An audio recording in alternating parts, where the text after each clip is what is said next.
진우가 사는 도시는 온통 무채색이었습니다. 건물의 벽도 사람들의 표정도 심지어 하늘에서 내리는 비조차 회색이었지요. 이곳의 사람들은 외부의 날씨나 사건에 따라 자신의 기분을 결정하는 것에 익숙해져 있었습니다. 진우 역시 매일 아침 무거운 어깨를 이끌고 똑같은 풍경 속으로 걸어 들어갔습니다. 진우는 불평 처리국에서 일했습니다. 그곳은 하루 종일 사람들의 짜증과 화를 받아내는 곳이었지요. 오늘도 실라스라는 남자가 찾아와 책상을 쾅 치며 소리를 질렀습니다. 이게 다 당신네들 때문이야. 내 인생이 왜 이 모양인지 알아? 실라스의 눈에는 분노가 가득했고 그 독한 기운은 진우의 마음을 검게 물들였습니다. 퇴근길 진우는 공원 벤치에 앉아 한숨을 내뱉었습니다. 세상이 이렇게 차가운데 내가 어떻게 웃을 수 있겠어? 모두가 나를 힘들게만 해. 그는 자신이 주변 환경의 포로가 된 것처럼 느꼈습니다. 떨어지는 빗방울조차 그에게는 차가운 비난처럼 느껴졌지요. 그때 공원 구석의 낡은 벽 앞에서 한 여성이 그림을 그리고 있는 것을 발견했습니다. 그녀의 이름은 엘로웬이었습니다. 놀랍게도 그녀는 회색 페인트 대신 눈부시게 밝은 노란색 물감을 사용하고 있었습니다.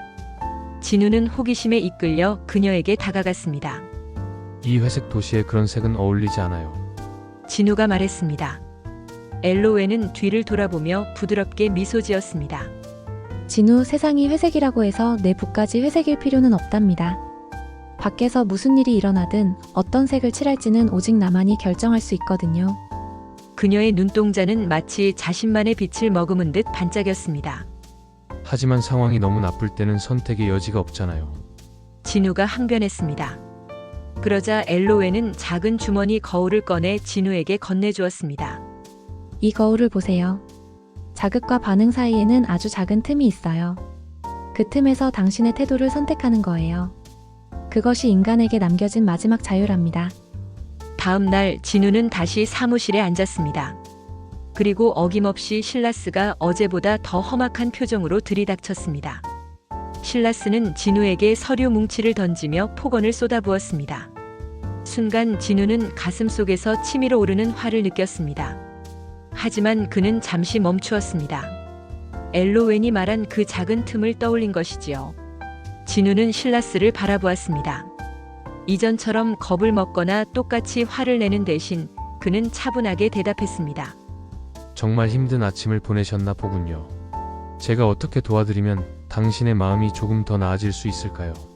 진우의 예상치 못한 반응에 실라스는 멈칫하며 멍한 표정을 지었습니다. 퇴근길 진우는 다시 공원을 지나갔습니다. 여전히 비는 내리고 있었고 도시의 건물들은 차가웠습니다. 하지만 진우는 이제 비웅덩이에 비친 가로등의 노란 빛을 볼 줄 알게 되었습니다. 그는 주머니에서 엘로웬의 거울을 꺼내보았습니다. 거울 속의 그는 더 이상 환경에 휘둘리는 피해자가 아니었습니다. 진우는 깨달았습니다. 우리는 우리에게 일어나는 일을 통제할 수는 없지만 그 일에 어떻게 반응할지는 스스로 정할 수 있다는 것을요. 이제 진우의 마음속에는 회색 도시가 감히 침범할 수 없는 작고 따뜻한 정원이 생겨났습니다. 그는 자신의 태도라는 붓을 들어 내일의 풍경을 어떤 색으로 칠할지 즐겁게 고민하기 시작했습니다. 여러분은 오늘 당신의 마음이라는 캔버스에 어떤 색을 칠하고 계신가요?